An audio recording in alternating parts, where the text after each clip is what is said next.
Welcome back to the Imaginary Gallery. It's TJ, your host. We're in the Psychopath's bag of tricks. We're referencing Without Conscience, The Disturbing World of the Psychopaths Among Us by Robert D Hare PhD.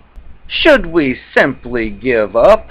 Dr. Hare states that despite the depressing evidence about these creatures, there are several things we should consider before writing these creatures off as untreatable or unmanageable. First off, despite the hundreds of attempts to treat these creatures and the great variety of techniques tried, there have been few programs that meet acceptable scientific methodological standards. This is an important point because it means that the evidence we base our conclusions on is not very sound.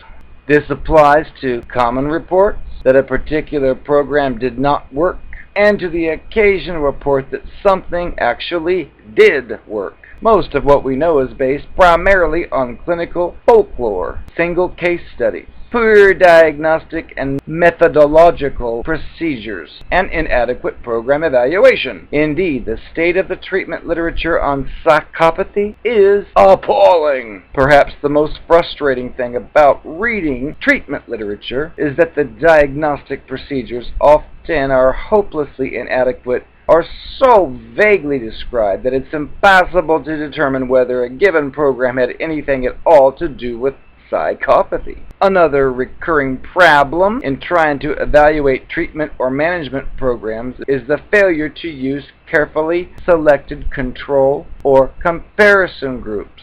We know that the behavior of many psychopaths improves with age, and it is important to know the extent to which a given therapeutic program improves on the natural or spontaneous changes that just so happen to occur with age. Second, few treatment programs are designed specifically for the psychopathic creature, and those that are have to contend with so many administrative, government, and public policy issues that they soon become something other than what was originally intended. The fact is, a well-conceived and methodologically sound program for the treatment of these creatures has yet to be designed, carried out, and evaluated. The third point he'd like to make is some of our efforts to treat these creatures may be misplaced. The term treatment implies that there's something to treat, such as an illness, a subjective distress, a maladaptive behavior, and so on. But as far as we can determine, psychopaths are perfectly happy with themselves, and they see no need for any kind of treatment. In fact, in their eyes, everybody else needs treatment.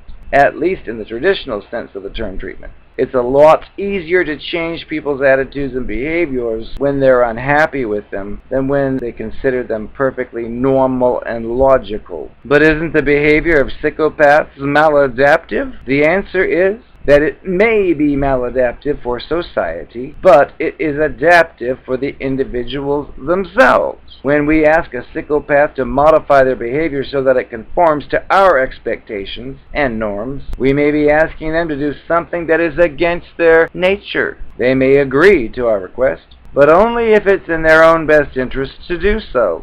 Programs designed to get psychopaths to change their behavior will have to take this into account, or they will be doomed to failure. In a gray box, quote, "Everybody swears psychopaths can't be treated. That's a lot of hogwash," said Joseph Fredericks, a homosexual pedophile whose long history of violence included the murder of an 11-year-old boy. Psychopaths are as human as anybody. They're psychopaths because they are more sensitive. They can't stand pain of any sort, and that's why they let it roll off their backs, he said, according to the Canadian Press in September of 1992. Elements of a new program, recognizing the urgent need for new methods to deal with criminal psychopaths and being aware of the prevailing pessimism about traditional treatment programs, the Canadian government recently challenged Dr. Hare to design an experimental treatment/management program for these offenders. And guess what? Dr. Hare accepted the challenge for two reasons. First, as he stated previously, previous programs typically have been flawed in a lot of ways, and none has been firmly grounded in the latest advances in theory, research, clinical, and correctional experience. Second, there's obviously an urgent need for programs that can reduce the likelihood that psychopathic and other offenders will commit violent acts both in prison and after their release back into the community. Hare put together an international panel of experts in psychopathy, criminology, psychiatry, correctional treatment, and program design and evaluation. At several of these meetings, they decided that the focus of their efforts should be on psychopathic and other offenders prone to violence, and they hammered out the broad outline of a model program that they felt had a reasonable chance of success. The government recently has decided to go ahead with this program. Steps are being taken to set up an experimental unit at a federal institution. Although it's not possible to provide a detailed description of that particular program in this particular book, some broad principles can be outlined. The premise of most correctional programs that most offenders have somehow gone off track and need only to be re-socialized is faulty when applied to psychopaths. From society's perspective, psychopaths have never been on track. They dance to their own disgusting tune. This means the program for psychopaths will be less concerned with attempts to develop empathy or conscience than with intensive efforts to convince them that their current attitudes and behavior are not within their own best self-interest, and that they alone must bear responsibility for their behavior. At the same time, they will attempt to show them how to use their strengths and abilities to satisfy their needs in ways that the societies can tolerate. Of necessity, the program will involve very tight control and supervision, as well as clear and certain consequences for transgressions of program, institutional, and societal rules. It will also take advantage of and seek ways to speed up the tendency of some of these psychopath creatures to improve spontaneously as they reach middle age. The institutional components of the program will be followed by strict control and intensive supervision following release into the community. The design of the program will allow for the empirical evaluation of a variety of treatment components, or modules, which means what works and what doesn't work for particular individuals. Some components may be effective with psychopaths, but not with other types of offenders, and vice versa. The participants in the program will be compared with carefully selected control, which will be untreated, groups of offenders. A program of this kind will be expensive, always in danger of erosion because of challenging institutional needs, political pressures, and community concerns. It's also likely the results will be modest at best. However, the alternatives to bear the enormous expense of keeping offenders at high risk for violence in prison, or to run the risk of letting them out, are not very attractive. If nothing works, what then? If you're dealing with a true psychopath, says Dr. Hare, it's very important to recognize that the current prognosis for significant improvement in its attitudes and behavior is very poor.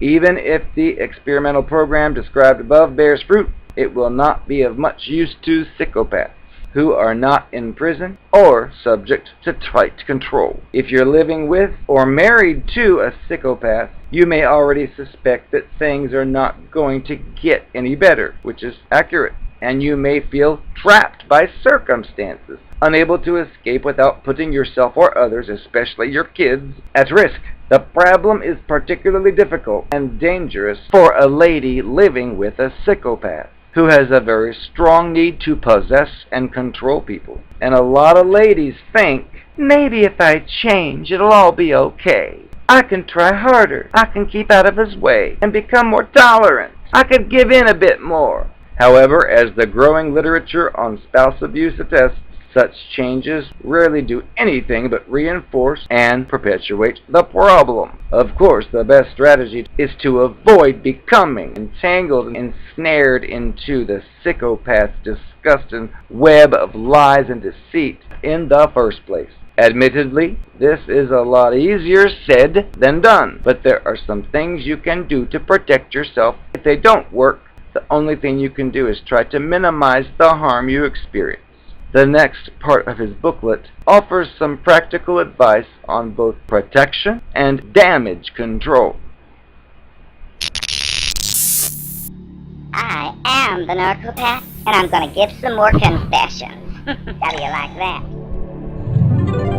I understand that you were being kind of a stalker once I left you for the other guy. You even looked up his name and number. You were asking for his first and last name. And I'm sure you probably did some kind of search online. Oh, don't worry, honey. He told me. He thinks you're crazy. I already told him how you were. And I told him you'd probably do that because you're so jealous. Because he makes me happy and you couldn't because you were such a liar and a cheater. He doesn't need to know the truth. It worked. I got him. That's all that matters. He licks my 7-inch heel, and that's all I want. And his money. You didn't have enough, so good riddance. He's the one for me, I can tell. It's gonna be true love forever. As far as he knows. I'm sure you're probably thinking about your roommate, too. The hot one that I told you I didn't find attractive. Well, honey, if you need the truth, only reason I dated you was because I knew who your roommate was. And I'd tried a few times to get a date with him, and he wouldn't accept. I don't know if he told you any of that. I just pretended like I didn't know who he was. I changed my look. Who knows? But yes, I knew that if I could date you, that would put me in the proximity of him. So I just told you, You're the love of my life. And you'd go to the bathroom all confident, thinking you've got someone. I would sneak on over to the roommate's room and tell him how hot he looked in his underwear and touch him, which of course you didn't need to know about. And I'd tell him every time I could, oh, your roommate? Oh, we're just friends. I know he wants to think that we're lovers, but he lives in a fantasy world. And he bought it. So he had me in his room the night you had to go out of town. I kept him company. And of course we weren't going to tell you, and we never did. It's time you know now. When you were gone, I had him face it. I used you to get to your roommate. I didn't have any interest in you, you boring thing. And you tell that roommate I still love him. If you ever see him. He caught me cheating with his sister. I'm sick of it. You people are all too nosy. I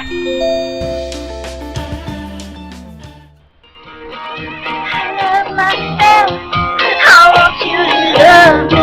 When I feel down, I want you above me. I touch myself. I want you to find me. I forget myself. I want you to remember me. I don't want anybody else. When I think of you, I touch myself. I don't want anybody else. Oh no, oh no, no, no, no, yeah. We walk and talk and talk. We walk and talk into. Where does the end of me become the star of you and so too late, so too late, change, you can't change,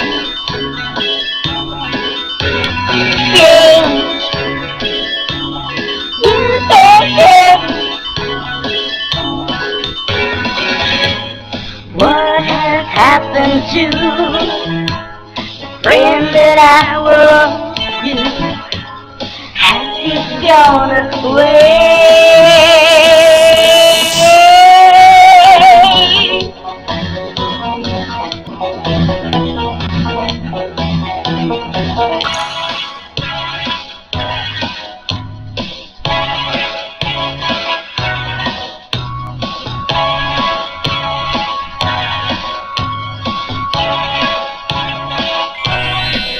It's all too late. It's all too late. You can't change.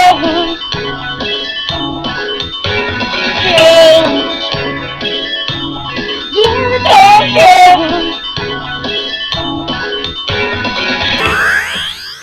I want you to know that I'm happy for you. I wish nothing but the best for you both. I know that a bird of a man is a chick for a bird like me. Wish she'd go down on you and I'll be her. Does she be woodly? And would she have your baby? I'm just gonna make a really excellent mother. And the love that they gave will remain getting up for you to be open wide. No! And every time you speak her name, you know how you know me. Till you die, but you feel in my hand. Till the morning, how much you love when you went away. It's not fair to deny it. How the clock siren, oh no. She gave you everything she had, but she was young and now she's just turned 20. What she didn't care to hang around. So when the shit came down, she was ready to do it. Just like a turn up, kicker bag. She was the sweetest thing that you had ever seen. You're such a delicate boy in the hysterical realm of emotional inside in physical terms. I'm what you could call a con artist. I'm an automatic liar. Con artist. That means I'm an automatic liar. Liar. I lie all the time. I'm what you could call a con artist. Con artist. Con artist. I'm an automatic liar. I lie all the time. Con artist. I lie all the time. It's all I lie.